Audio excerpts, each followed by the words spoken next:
Gaur Martxel Rodríguez daukagu gurekin, fisikari eta dantzaria. Azena asketa interesgarria, ezta? Profesionalki bere ibilbidea izan ondoren, bere konpainia propioa sortzera ausartu egin da. LED Silhouette. Goazen ba, bere proiektuei buruz pixkatxo bat gehiago ezagutzera.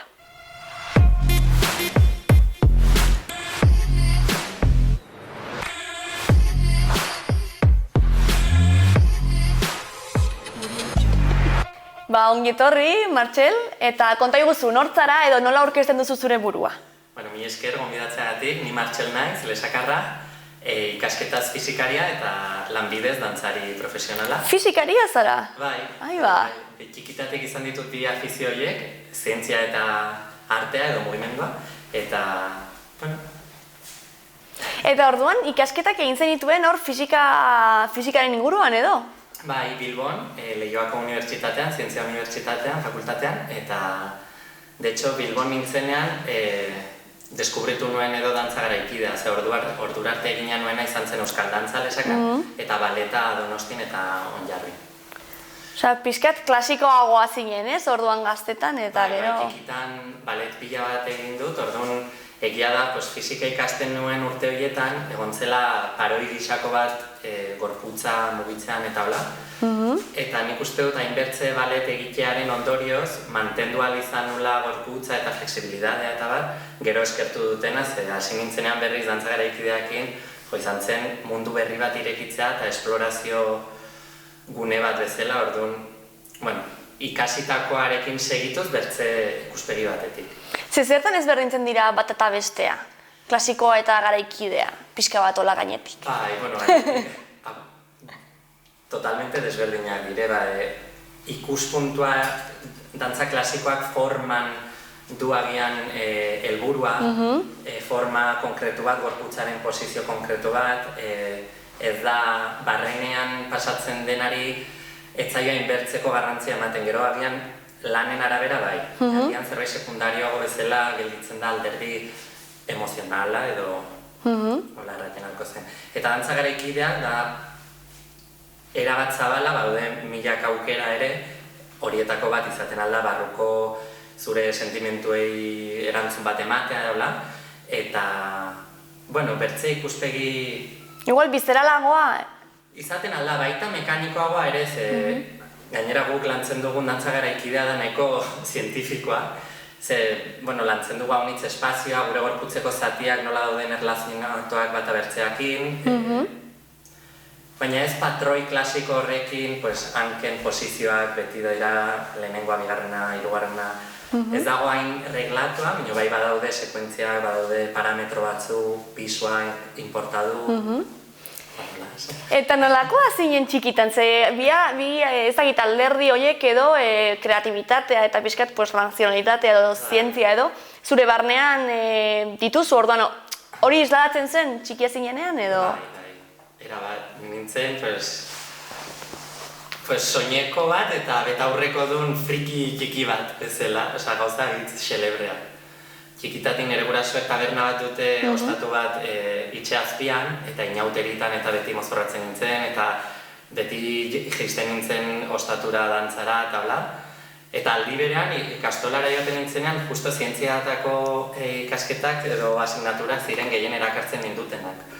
Orduan, kombinazioa honitz posibleak diren bezala, nire kasuan bi mundu horiek beti egon dire presente, eta nik uste dut oraindik ere badaudela.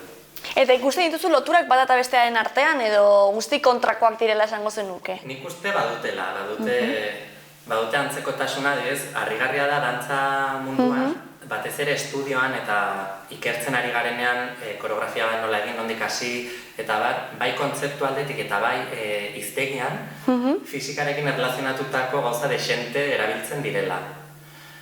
Adibidez? Izaten alda, uinak edo elektrizidadearekin loturiko kontzeptu batzuk erabil daitezke, magnetismoa gorputzen artean nola erakarri edo aldendu, nola jokatu espazioarekin, gauza bat, espina edo nola giratu alde batera, bertzera, pisua, badaude pila bat kontzeptu hor. Ze interesgarria. Behin asizkero badago non ikertu. Eta zergatik aukeratu zenuen azkenean, profesionalki edo, fisikaren mundutik joan eta ez zuzenean dantza mundutik? Hor egon zen, nik uste dut, 14-15 urte nitunean, gonbidatu ninduten Parisera joatea hango konservatorioan sartzeko proba batzuk egiteko. Eta joan nintzen, eta baiezkoa eman ziaten urrengo urtera begira. Bino, niretzat izan zen nahiko bertigoa bezala nabaritu nun, ikusten nintzen, agitzeraztea oraindik. Frantsesa ez nun deus kontrolatzen. Eta han sumatu nun giroa, baletaren inguruan zen nahiko elitistak, agitz kompetitiboa eta bar, erran nun, hau ez dut. Eta orduan bueltatu nintzen lesakara pixko sensazio horrekin, dantzaren mundua probatu dut, minio... Ez da gustatu. Eta jazta. Eta nire buruan garaiaretan, dantza mundua jazen hori, eta orduan ja itxizen ate hori. Eta orduan erran, bertze bidea argi dutenez ere, eta segitu nun, eta fisika, eta bilbo, eta bar, eta han ezagutu nun jendeari esker, eta sortu zen giroari esker, eta dantza garaikidea deskubritzearen aldetik, batean izan zen berriz dantzaren mundua suertatu zen bidean gurutzatzea berriz, eta erran, pues igual... Saiatuko naiz, ez berriro ere. Eta agujeta desente hasiera. Eta azkenean, ikasketa bukatu nituen, eta nire dantza garaikideko irakaslea Matxalen Bilbaoan, agitz ezaguna dena Bizkaialdean eta bar, errantzan, saiatu, ikasketa bukatu dituzu, zergatik ez saiatu profesionalki dantzan, eta irauten duena. Eta erran nuen, egia da, oain da momentua, oain gaztea naiz oraindik eta bar, eta erran nuen, eta hala izan zen, eta oain arte, orduan, beti dut duda, ea nozbait egonen den atzera bueltatzeko aukera hori fizikara, urtea pasatzen dire eta ikusten dut gero eta urrutiago. Baina izan daiteke, ez? Izaten alda, bai, noski. Eta adibidez, giroa baita ere, adibidez, esan duzu, ez? Kontserbatorio horretara joan behar zinenean, oso elitista edo oso zorrotza edo giroa ez ditzaizun gustatu, eta dantza garaikideko giroa oso ezberdina da baita ere? Bai, agite ezberdina. Nire lehenengo lan profesionala izan zen, garai batean Donostian eta orain Errenterin dagoen konpainia batekin dantzaz izena duena. Jende gaztea beti ibiltzen da, dantzari gazteak mugitzen dire beti konpainia horretan. Eta ni iritsi nintzenean, jende guztia etortzen zen Europako eskola, dantza garaikideko kontserbatorio ezagunenetatik. Eta han ibiltzen zituzten hitzak, arropa izateko modua, dena zen eretzat deskubrimendu bat. Eta beraiei esker ikasi nituen, garai horretan, zeintzuk ziren konpainia top hoiek, zeintzuk ze proiektu interesgarri zeuden hemen inguruan ere nik ezagutzen ez nituenak. Eta giroa agitz bertzelakoa deskubritzen duzu jendea badituna. Agian topikoak direz, artearekin zer ikusia duen, gehiago zen arte ederretako fakultatean ibiliko zen jendea eta ez zientziakoan.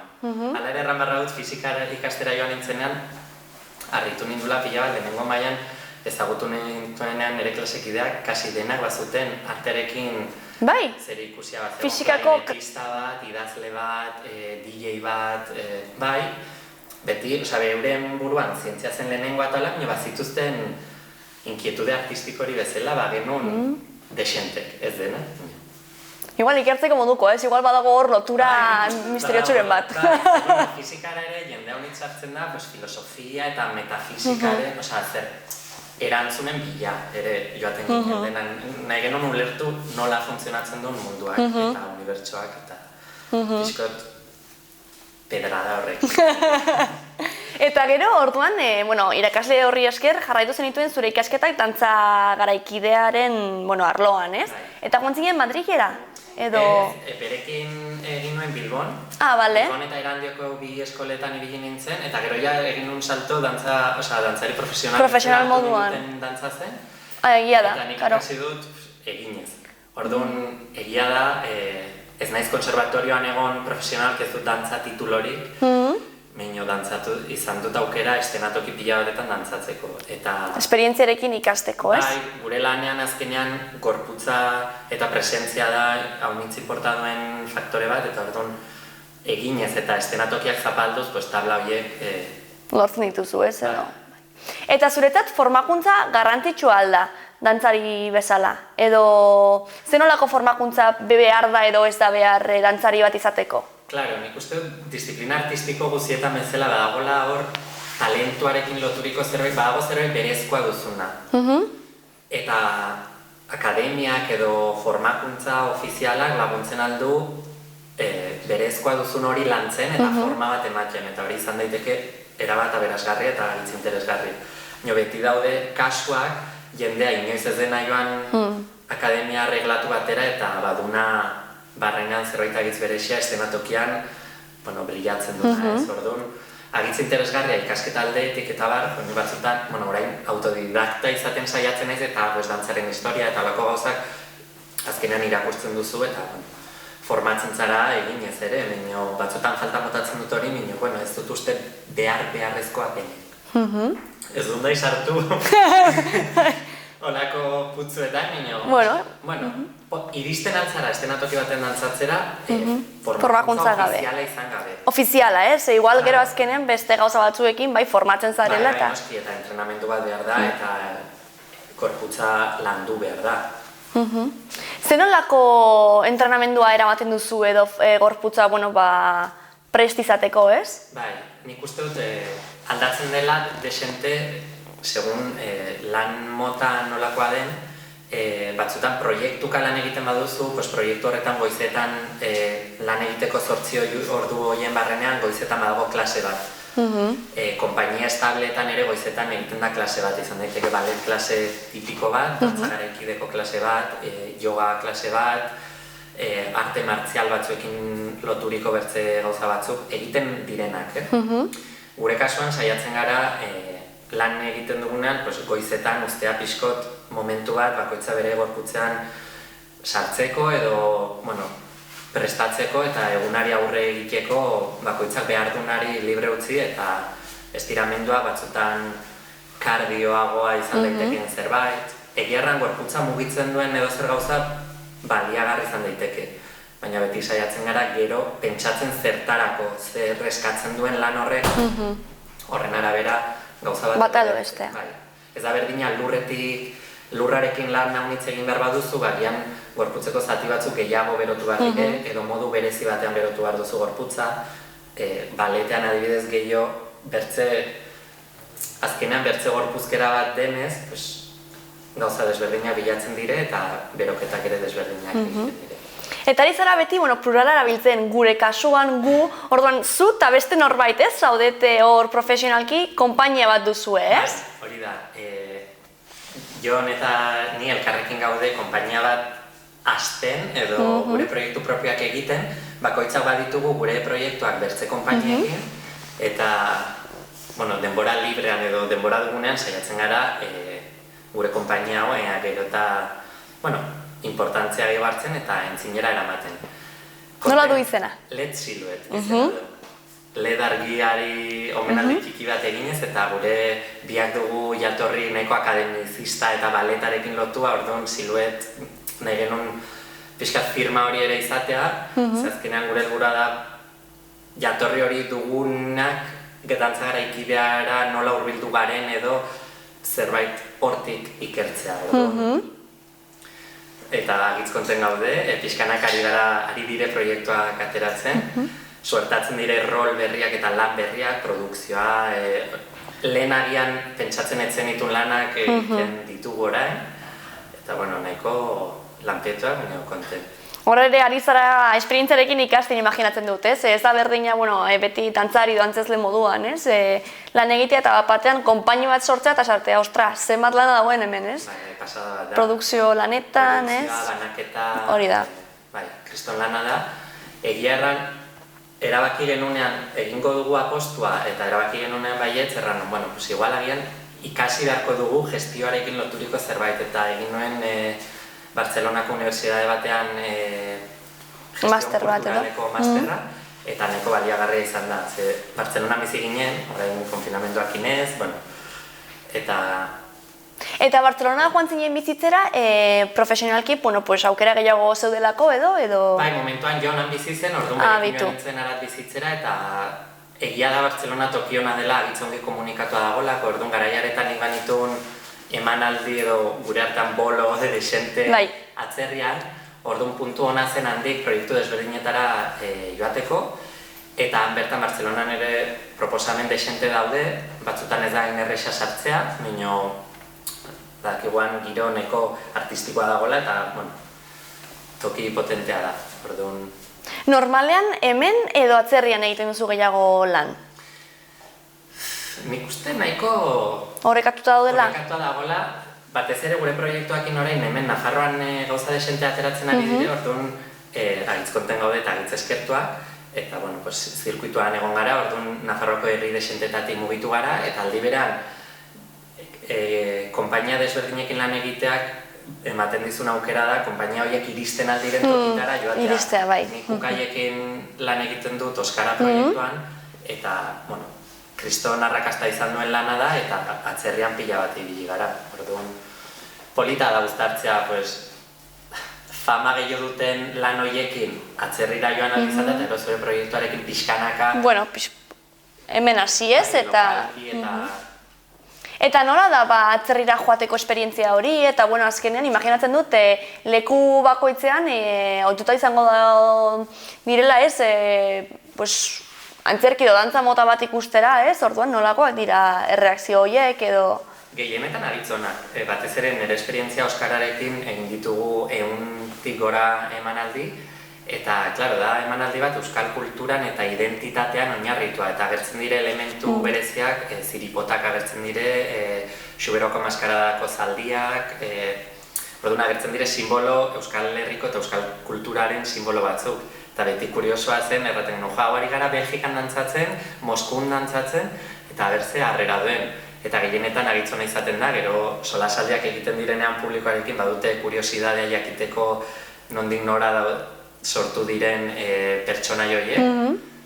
Azkenean, fondoan dauden galderak eta identitateari buruzko galderak berdinak dira, ez? Berdinak dira, azkenean, unibersalak direnez, jendeak konektatzen du, orokorre. Interesgarria igual, baita ere dantzak eskaintzen du hori, ez? Azkenean lenguai unibertsala denez ez, mugimenduaren hizkuntza edo, jendea konektatzen du naiz eta hemengoa edo Moskukoa izan, ez? Bai, erabat, eta orain gu egiten ari garen lanetan, gehienak nahiko abstraktuak dira, ez dute gai konkretu bat, saiatzen gara publikoari uzten euren buruan bukatzea lana, orduan dantzak ematen du aukera hori, agian bertze disiplinek gehiago akotatzen duten. Antzerki bat ikustera joaten bazara gehienetan antzerkiak badu gai bat, badu eszenografia bat, ja kokatzen dizuna egoera batean. Bai, hasiera korapilo eta bukaera, ez, gehienetan. Izan daiteke. Dantzarekin hori egin daiteke, badaude obra klasikoia bat eta garaikideak ere badutenak egitura hori aipatzen zen ona. Nio ematen dute askatasuna ere hori ez egiteko. Izan daiteke zerbait irekia eta sekuentzia desberdina pasatzen dire, badu dramaturgia bat edo badu tensio aldetik logika bat, baina agian logika hori koreografo edo zuzendariaren zat da bakarrik, publikoak bertze modu batean hartzen aldu. Eta hain oiota gaudenez horrelako, atzean historia bat daukan zerbait kontsumitzera edo, zenolako jendean joaten da dantza garaikidea ikustera edo batutan gertatzen alda jendea, ez ulertzea, ez gertatzen ari dena, edo zenolako perspektibarekin joan behar da? Bai, de hecho nik uste dut dantza garaikidearen trampetako bat da, jendea batzutan desanimatzen dela uste duelako a priori ez dula ulertuko. Beti dago estigma hori, ez dut ulertuko, nik ez dut ulertzen hau, badago batzutan sensazio hori ez naiz inteligentegia hori ulertzeko, ez? Eta gure ustez da guztiz kontrakoa da joan eta zu jarri butakan eta zure burutik pasatzen dena eta sentitzen duzuna hori da ulertu behar dena. Ez ez dago gehiago. Batzutan ez dago azalpenik, hori da ere antzokiek duten magia. Guri orain pasatzen ari zaigu, gure azken lana da konkabo konbexo izeneko duo bat, eta gure hasierako planteamendu kontzeptuala zen zerbait agitz, hotza edo ez sentimendu gutxikoa izatea, eta zen zerbait hutsaren inguruan, musikari bat dugu zuzenean eta eskultura bat ere, eta zen gauza bisual bat eta emozio estetikoa lortu nahi genuen bertzerik gabe. Gero adibidez, pasazegu jendearekin solastean, bertze modu bateko pertzepzio bat izatea, ze polita bikotean, ze konexioak, ze emozioa, eta gian ez da zure abia puntua izan, baina jendeari iristen zaio hori.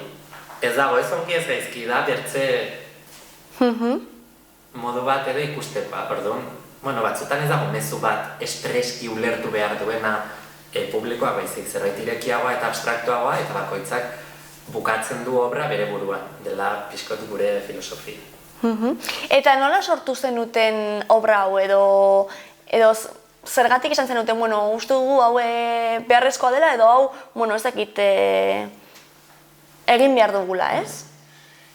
Nik uste aldagai desberdinak elkartu ziren denboran ere momentu interesgarri batean, hasieran egin genuen bikoteko lan bat kalerako pentsatua, askoz motxagoa, 13 minutukoa, eta izan genuen aukera Espainia mailan mugitzeko kaleko festival desentetatik, eta jasotzen genuen feedback gehiena zen, hau lantzen alda askoz gehiago eta izaten aldu zerbait, bazela zerbaiten hazia. Aipatzen ziguten, bien arteko komplementaridadea, bien arteko poloen joku hori, eta orduan suertatu zen Lesakara etorri ginela, konpainia bezala sortu ginen Nafarroan momentu horretan, DNA festivalaren inguruan sortu ziren egonaldi artistiko batzuk eta aukeratuak izan ginen Lesakan hilabete batez ikerketa bat egiteko kontzeptu hauen inguruan. Tartean eskultore batekin bertze proiektu bategatik bideak gurutzatu genituen eta ikusi genuen eskultura horrek ere ematen ziola kontzeptuari kriston indarra edo. Eta aldi berean Lesakan Gezka Sarasolarekin musika zuzenan izatearen ideia ere etorri zen, eta izan zen agitz modu naturalean elkartu zen puzzle moduko bat, eta aurten izan da estrenoan, eta sarearen zirkuituaren barrenean bira izan dugu, eta gierran agitz konten, urren urtera begira ere badago zerbait, orduan... Baduzue zerbait baita ere hor prest. Bai lan honekin badugu gira gehiago, eta badugu baita... Proiektu berri bat edo. Azkenean, proiektu batek ate batek irekitzen ditu beste ezakitzen bat, ez? Bizitza nola izaten da, eta artestenikoetan ere lan hori bukatutzat ematen dugu, baina gelditzen dire beti gauzak probatu nahi dituzunak, edo jende gehiokin ze pasako zen, hemen probatu dugun pauta hau, koreografiko hau, nola izanen zen gu kanpoan egon eta bertze dantzari batzuekin, bertze argi batzuekin, eta orduan, beti da esplorazio konstante bat, eta hortan gabiltza. Balduzu anekdotaren bat horretako esplorazioetan edo gertatutako zerbait interesgarria kontatzeko? Milaka izaten aldire. Hau nitzetan, kuriosoa izaten da, orainik harritzen dugu, ez dakit nola ez garen oitzen, baina pila batetan da pauta bat pentsatu. Izan daitekela, besoen mugimendu simetrikotik hasi eta utzi ean noraino iristen algaren. Eta beti, gure burua hau nitzetan da mozten diguna, hau nitzetan improvisazio saio horiek harritzen gaituzten noraino eramaten gaituzten. Orduan, kuriosoa da nola, puntu bat planteatu hasiera bezala eta noraino garatzen alde. Eta hori, anekdotak horiekin milaka hasieran nahi genuen simetriarekin loturiko zerbait eta bapatean bat erdi erortzen da edo lurrarekin zore probatzen du eta bapatean da bata bestearen proiekzioa edo itzala balitz bezala eta irekitzen dizu mundu bat eta gainera argiekin jokatzen dugu ere eta eskulturaren barrenean sortzen da proiekzio hori sorpresak eramaten dituzunak sorkuntza prozesuan. Eta nolako harremanak sortzen dira dantza bai konpainia batean edo dantza talde batean, ez? Azkenean ordu pila bat sartzen dituzu ez, elkarrekin eta ezagutza ere ez, gorputzarekiko ezagutza ere. Nik uste konpainiaren arabera daude konpainia batzuk urtea honitzera maki dituztenak jende berdinarekin eta kasi familiak bihurtzen dire eta badakizkizu bertzearen bizioak zein diren, beti nahiago izaten dula eskuineko besoarekin hau egin badulako errestasun gehi, orduan joaten zara ulertzen zure buruan, baina baita bertzeena eta bertzeekin zer lazio duen. Eta gure kasuan biak elkarrekin bizi garela, 24 ordu elkarrekin pasatzen dituguna eta eszenatoki gainean elkarrekin gaudela lan honetan, pues imaginatu, hor suertatzen dire gorakadak eta berakadak pilaka, baina, bueno. Ez berdintzen dituzue, ez.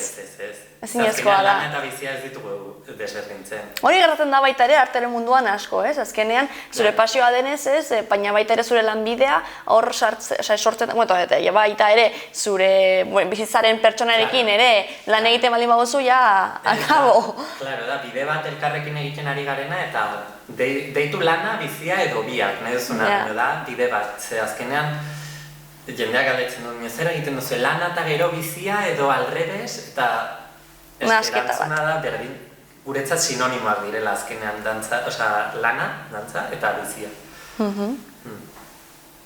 Izan daiteke, agian izaten aldu ere, kuestionatzen ala hori ze puntoraino izan daiteken sanoa, autoesplotazio hori ere, batzen dena artearen munduan agonitz dago honetik, azkenean zure pasioak eta lana elkartzen direnean, hor koktel hori nahiko arriskutsua izan daiteke sobera itxi eta hortara egotea 100% edo gehiago. Hori da, batzutan hor limitea ez, batzutan zaila da aurkitzen. Bai, hor inguruak ere familiak eta badu bere rola, eta batzutan eskertzen da, hor egotea batzutan errateu bira lasain,